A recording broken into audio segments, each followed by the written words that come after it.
कांग्रेस विधानसभा लोकों स्वर साजिब एक बारंबार कांग्रेस 5 थर चर्चित विधायक तारा प्रसाद बाहिनीपति कही सारी एवं जो कथा देखिए विधानसभा बजेट अधिवेशन द्वितीय पर्यायर प्रथम दिन में एक्शन मोड को आसी कांग्रेस एवं गृह कार्य शोक प्रस्ताव पर गृह कार्य आरंभ हो कांग्रेस दाबी करथिला जे राजनीति में छात्र इलेक्शन कहीं कराଯାଉନି छात्र नेता को कहीं गड़ा जाऊनी कहीं सरकार पछगुंचा देइचंती एवं सरकार ए नुआ सरकार घोषणा करथिले जे छात्र इलेक्शन हम किंतु काली आईन मंत्री किंतु घोषणा कर छात्र इलेक्शन हम सब विषय आलोचना करवा आम सहित अच्छा वरिष्ठ विधायक तारा प्रसाद बाहिनीपति तारा बाबू आज आप जो प्रश्नकाल आरंभ होगा जाऊँगी से गृह मध्यभाग आसिले कौन निर्दिष्ट भाव में दाबी कले देखु 2017 छात्र सांसद निर्वाचन होता 20/18/2017 नोटिफिकेशन बाहर एवं ठीक मास पर निर्वाचन होता आज सुधा निर्वाचन होनी जोटे निर्वाचन हो जोटे विजु जनता बीजेपी दल तांकर जो एबीपी अच्छा छात्र माने दीर्घ वर्ष धरी आंदोलन करते छात्र निर्वाचन हो प्रत्येक कॉलेज छात्र निर्वाचन हो एवं माननीय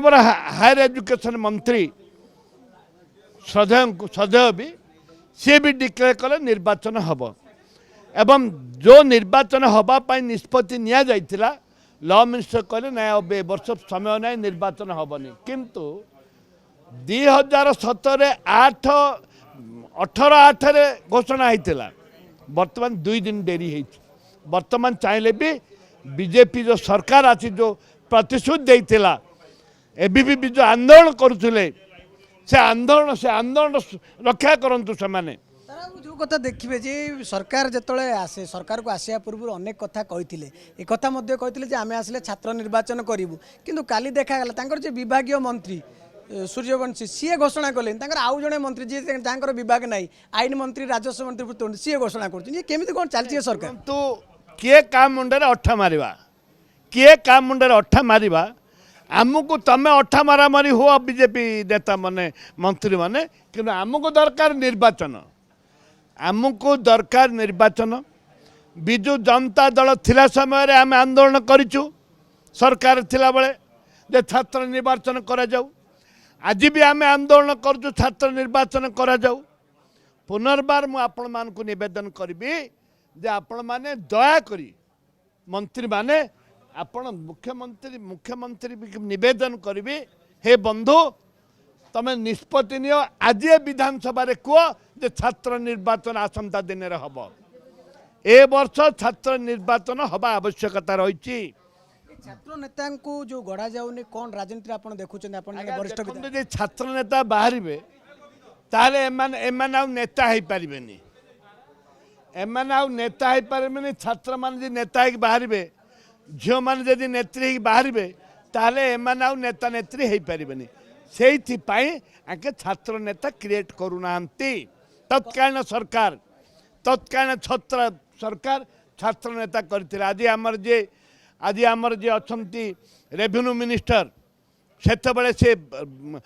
संबलपुर कॉलेज प्रेसिडेंट थे एवं लॉ कॉलेज भी थे से छात्र आज भी गृह रे अनेक छात्र नेता अच्छा कांग्रेस पीरियड रे से नेतृत्व नहीं कांग्रेस को विरोध भी करते से कांग्रेस दल छात्र हाथ मारी कहीपर जे जो समय कांग्रेस सरकार थिला से समय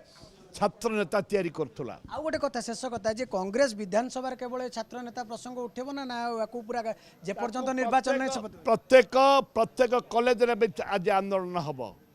राजरास्ता रे आंदोलन हबो अनशन धारणा रे बसिबे कांग्रेस दल शुणुले जहाँ कहते तारा प्रसाद बाहिनीपति जे छात्र नेता जे पर्यंत सृष्टि करा न जायछि एवं छात्र निर्वाचन जे पर्यंत न करा से पर्यंत कांग्रेस चुप बसबनी मुख्यमंत्री आरंभ करी ग्राउंड रे मध्य कॉलेज रे मध्य ए कथा को लेकिन स्वर उत्तोलन करिवो कांग्रेस कैमरा पर्सन सरोज मल्लिक चिन्मय महापात्र नंदीघोष टीवी।